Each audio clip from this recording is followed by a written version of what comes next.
Hello everybody, welcome back to Let's Play Dragon Age Origins.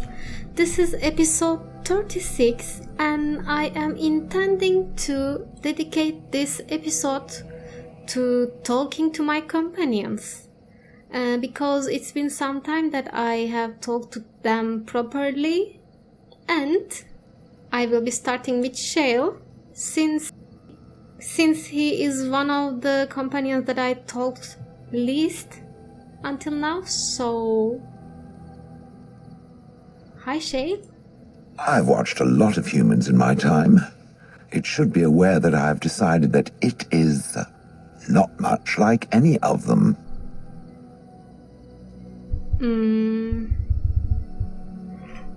That could be good or bad, right? Good, of course.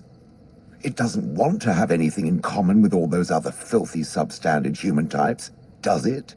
Surely it must come from some superior lineage, yes?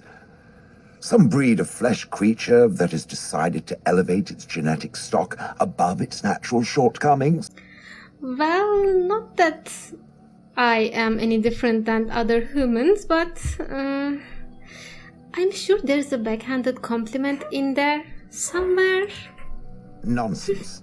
It can imagine my surprise discovering such a thing was possible from a creature so... What? soft. But there it is. I would appreciate if it didn't spread around that I said anything. Humans might start to get the wrong idea. They might start thinking their race is not completely hopeless. Well, not everyone can be as rocky as you, I guess. And yes, we wouldn't want that, right? No. Indeed.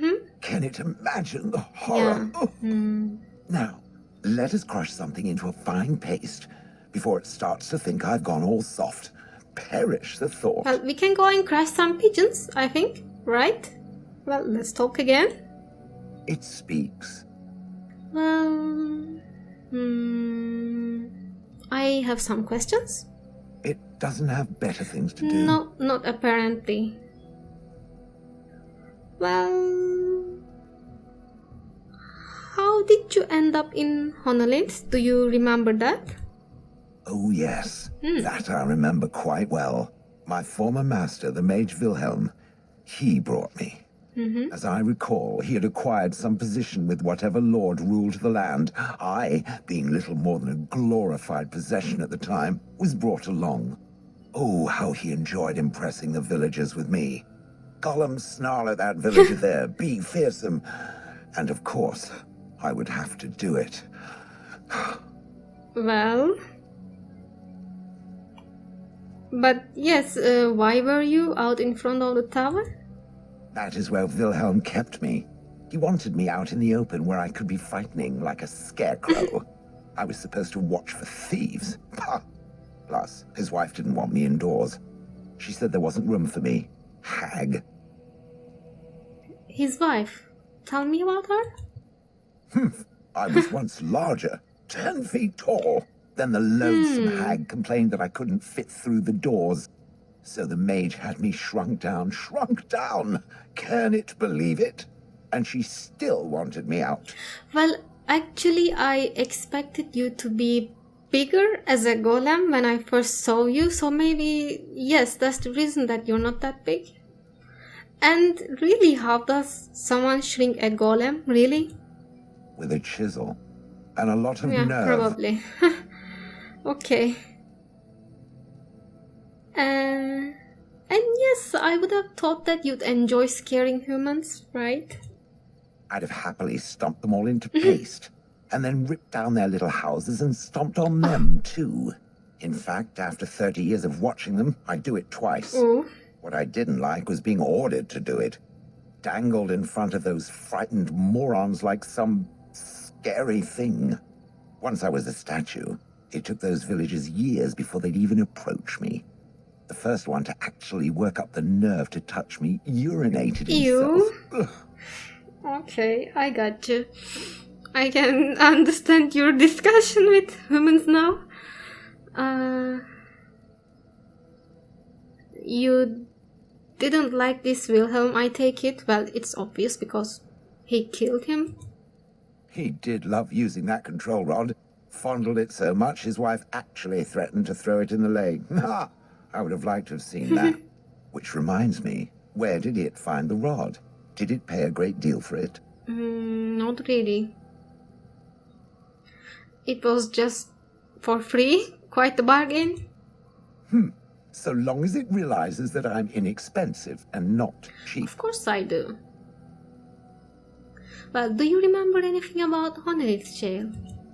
I traveled with the mage. He did a lot of traveling, I remember that. But where we went, it is rather fuzzy. I remember great battles, fighting many humans long ago. They were all very soft and squishy. And before that, No, there are only images. I was somewhere dark. I wonder how old you are. Oh, look at... Okay, just how old are you exactly? I have no idea. Wilhelm used to brag that the dwarves stopped making golems centuries ago. I do not age as you soft creatures do. Sadly, my memory is no better. Plus, I get bored and stop paying attention.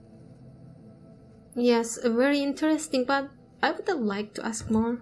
Good. I was just about done talking about it. Okay. It does like to have a good chat now and again, I doesn't do, it? I do. I really do. And why did you disapprove? Okay, I have some more questions. It doesn't have better things to do. No, apparently not. Let's see. How did Wilhelm come to acquire you? That part I know, as Wilhelm often bragged about it to whomever was willing to listen to him. He claimed to have found me in the deep roads. I was in the ruins of a Tig, he said, deactivated, with my control rod not far away. You don't know why you were there? I think I remember a battle. It was long before, and then there was darkness. Bah, in short, no, I do not remember why I was there. It makes no difference. Yes, what was actually Wilhelm was doing in the deep roads? It was a hobby of his, scavenging.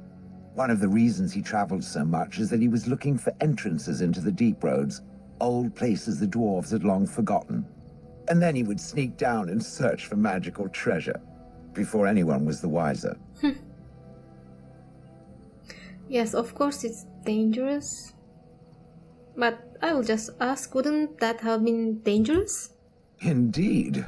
He had spells that allowed him to remain hidden and move quickly, but he had no defense against the blight and worried constantly that he would get sick. If any darkspawn showed themselves, he fled. More often, he would have to fight other scavengers, dwarves who had become tainted. Oh. In the end, it killed him. I mean, he found me there, right? Kind of true. And so if he hadn't found you? I wouldn't have had to put up with the twit, and I would be none the wiser. I don't think I was aware while I was there. Not like in the village. Or perhaps I was. Perhaps that was the dark place. Maybe, and I probably. simply couldn't see anything. How long could even I sit in the darkness and stare out at nothing, never sleeping? Oh, I do not wish to think of that. Maybe it's good that you don't remember? Now that I talk to you, I think that, yes, it's better that you don't remember. Do you know where in the deep roads this was? No. That secretive bastard refused to tell me. I would ask and ask, but no. He used to say that one day, if I were compliant and didn't talk back at his wife, he would take me there and I could look around myself. Rotten, lying bastard. If I had his head in my hands now, I would squeeze it like a giant lemon. Squish. Didn't you already kill him? Let's move on. On then. Okay, now you approve. Yes, okay. Who should I talk to now? Let's have a quick chat with Morrigan. Hi there. I await your command. Well, I'd like to ask you something. So, full of questions, are you? I am. But can you teach others to become shape changers? Possibly, if I had the desire to. I do not. Why not? No. Come on. Why not? I was told to accompany you and to Yes. help you, and that I shall. This may extend to the teaching of my mother's skills in time. For now, I simply do not know you well enough. I promise nothing. Well, maybe you will be willing to teach after I kill your mother? How that sounds? It sounds horrible. Let's go. Hi there, Sten. Will you talk to me? Will you give me answers longer than one word? Please? You called. I did. Well, I have a question. I am hardly surprised. Okay. Do you find Ferelden very strange? To put it lightly, no one has a place here. Your farmers wish to be merchants. The merchants dream of being nobles, and the nobles become warriors. No one is content to be who they are. Why do you think that? Don't the Kunari ever want to change their lot in life? What does that accomplish? The farmer who buys a shop is never a merchant. He is always a farmer turned merchant. He carries his old life with him as a turtle carries its shell. But maybe he was meant to be a merchant, yes? Meant by whom? And if that Himself. were indeed his purpose, why did that mysterious source of meaning not make him so to begin with? I don't know, so maybe he can change it?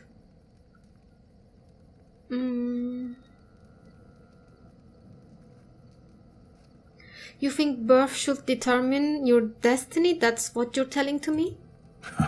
Destiny? Destiny is superstitious nonsense. Life is not a journey that ends with you arriving or not arriving at the proper destination. Life is what you do. Life is the duties you fulfill. Yes, but I don't know. I see some wrongs in your logic. Well, don't you think that happiness is important and it usually comes with being able to choose what you want to do?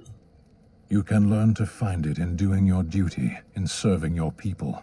There is no need to search for it. Shall we move on? But what if I hate the duty that was given to me? What then? Is there anything you like about Ferelden at all? There is interesting food here. Like what? You have a thing. It doesn't have a word in the Kunari tongue. Little baked things like bread, but sweet and crumbly. Cookies? Yes, we have no such things in our lands. This should be remedied. Alright. I can get you some cookies. If I can ever find. I'll keep that in mind. Shall we move on? But you also sound a bit homesick. I want to mention that. Perhaps. It's strange to be in a crowd and hear a language that is not your own, to see faces that are and aren't like yours. I miss the smells of Zevran, tea and incense and the sea. Ferelden smells of wet dogs. No. It probably does, but not to me. Because I'm Ferelden. Dogs don't smell that bad. Skunks don't mind the smell of other skunks either. All right. Shall we move on? Alright. Let's go. As you wish. But it was nice, a nice change that you talked to me actually more than 1 or 2 words. Thank you. And who's next? Oh, Liliana. Hi. Something I can help with? Well, I'd like to talk to you about something. Yes? What's on your mind? Well, yeah, tell me another story, will you? Of course I do. I love stories far too much to keep them to myself. Everyone should be able to benefit from them, I think. Yes, then what should it be? Tell me about Orley. Of course, Orlesians enjoy telling stories. I shall tell you my favorite tale of Aveline, the Knight of Olay. That sounds quite good and interesting. A long time ago, a girl child was born to a farmer. He had hoped for a son, not a daughter, and so he told his wife to abandon the child in the woods. Before the cold could claim her, the baby was found by a tribe of Dalish elves who took pity on the poor mewling thing and raised her as their own. Aveline, for that is what they called her, grew strong and quick and clever under the guidance of the elves. She learned to wield the sword as well as any man, could kill a deer with an arrow at 100 paces, and was as graceful on the back of a horse as she was on foot. Well, please continue. It sounds interesting. Aveline's Dalish guardians saw that she could easily best any Orlesian chevalier in battle, and wanted to show the cruel humans the child they had left to die. They bestowed upon her a fine horse and armor, and sent her to prove herself to her people in the grand tourney. Now in those days, no woman was allowed to take up arms, let alone compete in the grand tourney, but Aveline kept her helmet on and was not discovered. So what happened then? Did she win the tourney? Aveline won many events and gained the approval of the adoring crowd. Eventually, she came face to face with the knight Kaleva in the grand melee. Aveline had already bested him in the joust, and Kaleva was determined not to lose a second time. Out of desperation to regain his honor, Kaleva tripped Aveline and tossed her to the ground, ripping off her helmet as he did so. Silence fell upon the arena as Aveline was revealed. Kaleva declared the previous competitions invalid. A woman had taken part, and this was not allowed. But the crowd cheered for Aveline. Good. Kaleva was furious, for he had lost to a woman and was now being shamed. Blinded by his rage, he forced Aveline to her knees. "Know your place, woman," cried he. Stupid, and slit awful her man. throat.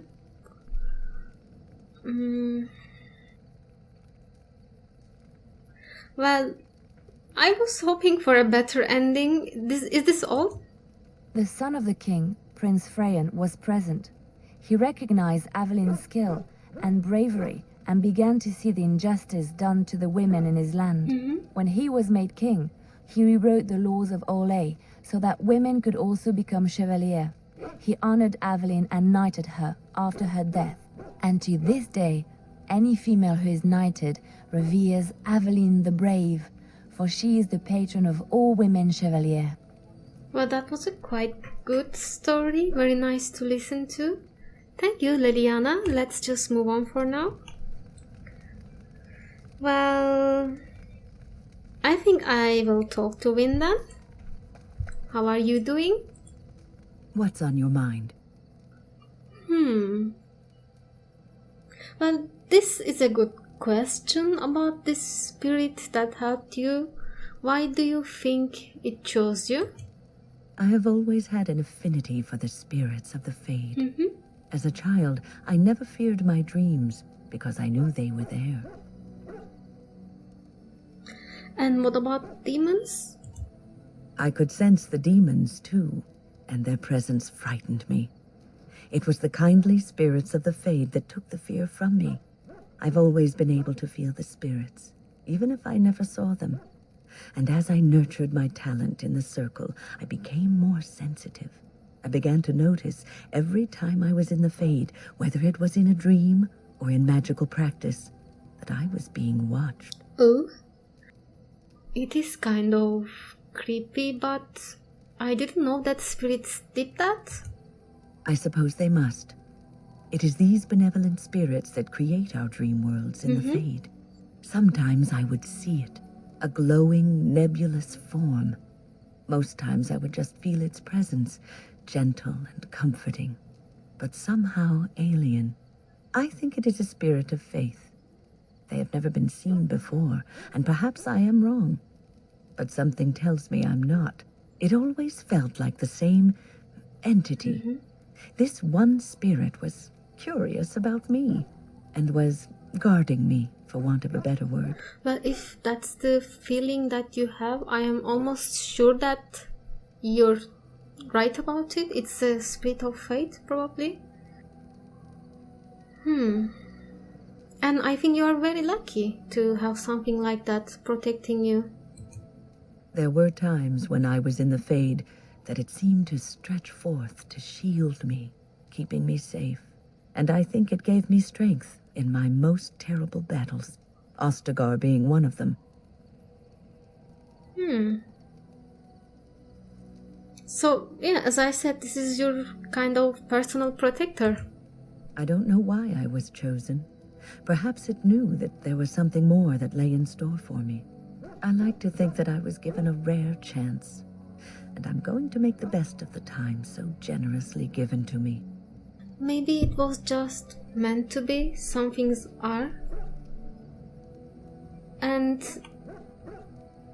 yes, you are old, but since you want to do this and you really seem to love doing this, I think it's good for you, and I'm glad that you think traveling with me is worthy of your remaining time. I'm really happy. I will not lie motionless in a bed with coverlets up to my chin, waiting for death to claim me. That is not the death I can for me. understand that. And so I will fight alongside the Grey Warden and help prepare her for the task that is yet before her. So you had better listen to me, because I swear, if I should fall before the end and you don't seem to be doing things properly, I'll get up again to give you a good finger wagging. All right, I'll hold you to that promise. You know, I think you'll be all right, even without my help.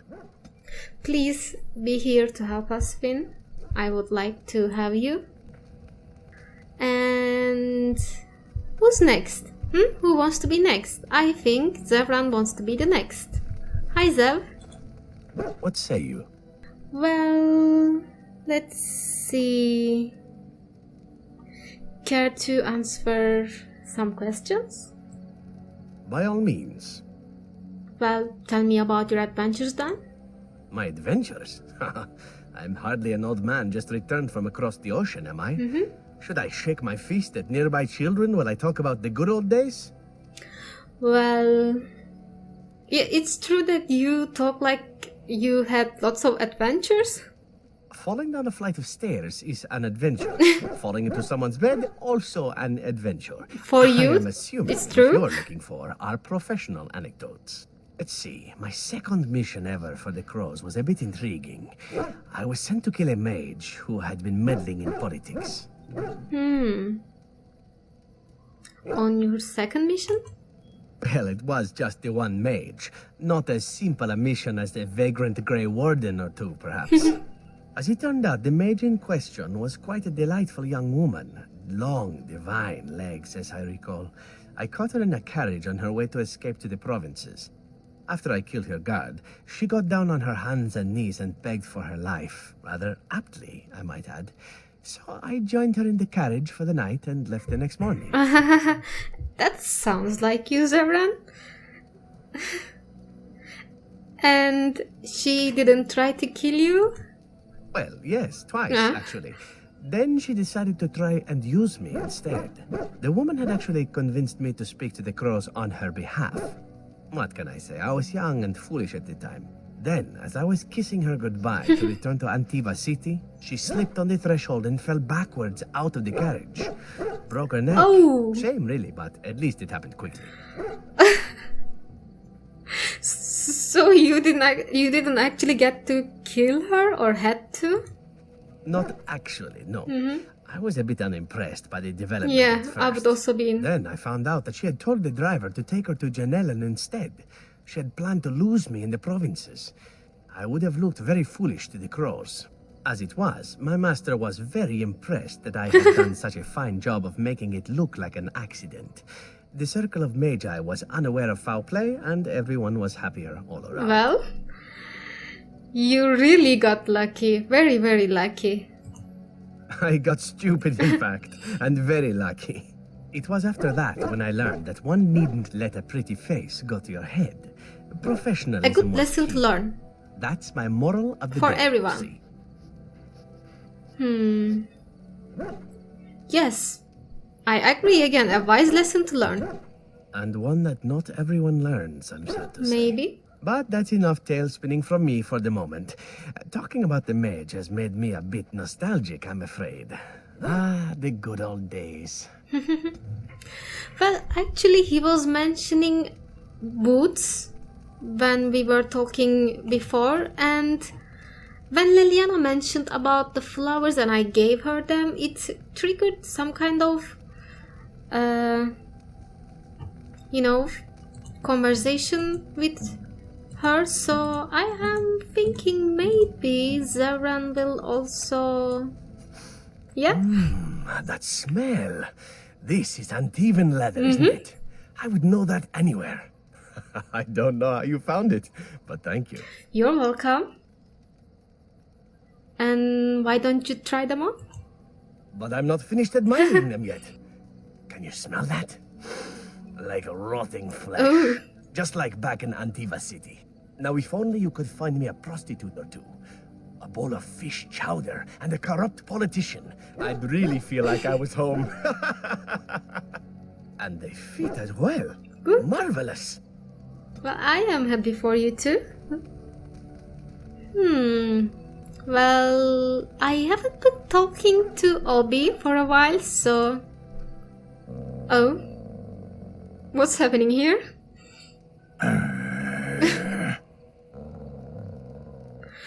Who's going to bite first? Oh, it will be probably Sten.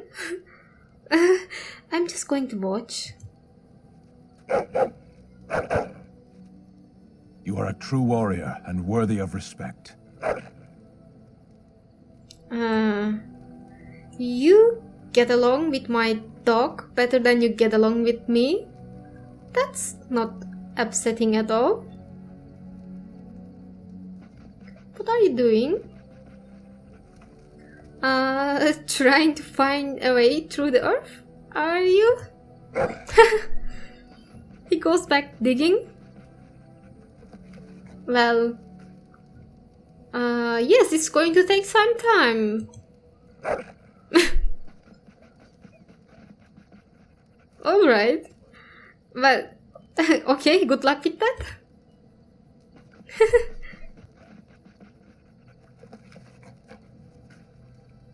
Alright. Good dog. And Alistair, hi. Your desire is my command. Well, I have some questions. Of course. Can you tell me about the changes you had after the joining? You mean other than becoming a Grey Warden? Well, yeah, I mean changes physically. You know, I asked Duncan this too, and all I got was, you'll see. Why didn't he tell you anything about it? Yes, he wouldn't tell you. Oh, it's not that Duncan wants to keep it a secret. It's just that the Grey Wardens don't discuss it much. I gather it's not a pleasant topic. Why not? The first change I noticed was an increase in appetite. I used to get up in the middle of the night and raid the castle larder. I thought I was starving. I'd slurp down every dinner like it was my last. My face all covered in gravy. When I'd look up, the other Grey Wardens would stare, then laugh themselves to tears. I don't know. I guess I didn't feel anything like that. Really? Because I was watching you wolf down food the other day, and No, I I thought, didn't. "Oh, it's a good thing she gets a lot of exercise." You're exaggerating, Alistair. I suppose it could affect women differently from men. I never asked. Oh, and then there were the nightmares. Duncan said it was part of how we sense the dark spawn. Yes. We tap into their, well, I don't know what you call it, their group mind. Group mind. And when we sleep, it's even worse. You learn to block it out after a while, but at first it's hard. It's supposed to be worse for those who join during a blight. How is it for you? Well, if I can say that all of my dreams were plagued by the archdemon until now, so it must be true. I know what you mean. Some people never have much trouble, but that's rare. Others have trouble sleeping their entire life. They're just more sensitive, I suppose. Mm-hmm. Everyone ends up the same, though. Once you reach a certain age, the real nightmares come. That's how a Grey Warden knows his time has come. What do you mean? His time has come? Oh, that's right. We never had time to tell you that part, did we? Well, in addition to all the other wonderful things about being a Grey Warden, you don't need to worry about dying from old age. You've got 30 years to live, give or take. The taint, it's a death sentence. Ultimately, your body won't be able to take it. When the time comes, most Grey Wardens go to Orzammar and die in battle rather than waiting. It's tradition. 30 years. Alright, okay, it will take some time to take in. Why Orzammar then? You'll always find Darkspawn down where the dwarves are. The oldest Grey Wardens head to the deep roads for one last glorious battle. Not that there's a shortage of Darkspawn during a blight, but that's the tradition. The dwarves respect us for it. And you wondered why we kept the joining a secret from the new recruits. And there you have it. Yeah. I don't know. I feel strange right now. And it seems like a high price to pay, really. I suppose it is. We're the only ones who can stop the blight, True. however. Is there a price too high to pay for that? You know, Duncan, he started having the nightmares again. He told me that in private. He said it wouldn't be long before he'd go to Orzammar himself. I guess he got what he wanted. I just wish it had been something worthy of him. Well, Alistair, I think it was worthy of him because he died fighting Darkspawn, fighting Blight to save Ferelden, so I think it was what he wanted, kind of. I don't know. And he will be remembered, as will the others. I know. Ending the blight should make this all worthwhile, Yes, it right? will.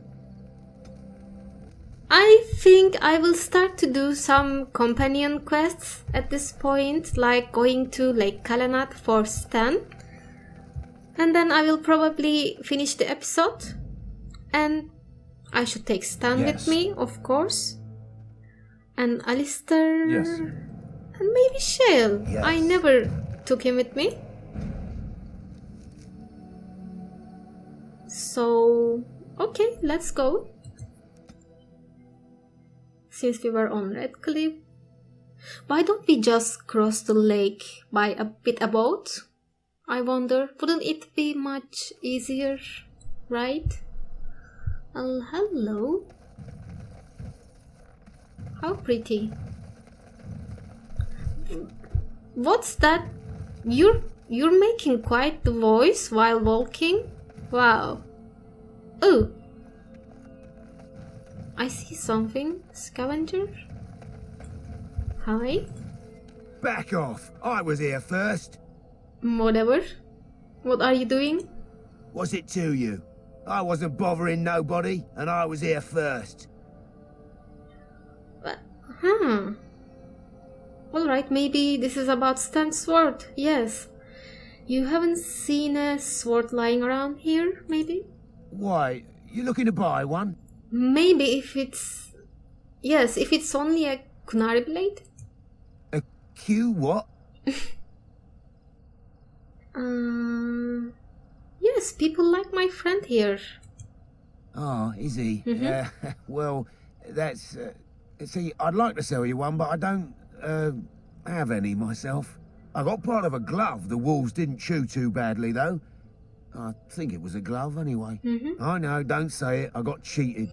I knew the guy who was here before me. He sold me this spot. Really? Said he found giants and all kind of crazy valuables. He didn't mention that he'd taken everything but the bones and the dirt already. His name's Ferrin. Squirrely little bastard, if you ask me. Which you didn't, but I said it anyway. Why didn't you check out the place before buying it? Really? It's your fault and stupidity. Yeah, he sold you this spot. Does he own this land or something? No, that's some freeholder or other. He just sold me the looting rights. I'm not building a house here or nothing. He was going to Orzammar, he said. I imagine he's gotten there by Oh. now. If you find him, tell him I sent you. It'll scare the piss out of him. Okay, so I guess you will have to wait a little bit more, Stan, because I am not going to Orzammar soon. I still have a couple of things that I want to do before going there, and I'll just check. Isn't that the point? We could all be figments of someone else. Oh, that conversation Good to see you again. again. Exactly. Nothing to I, have here. all a dream. Alright. I will just go back to camp and check out if any of my companions are going to ambush me in the camp. And then I will probably finish the episode because I am almost out of time. Well, I am back at the camp. And it's time for me to finish the episode. So I will see you next time. Thank you so much for watching. And bye bye.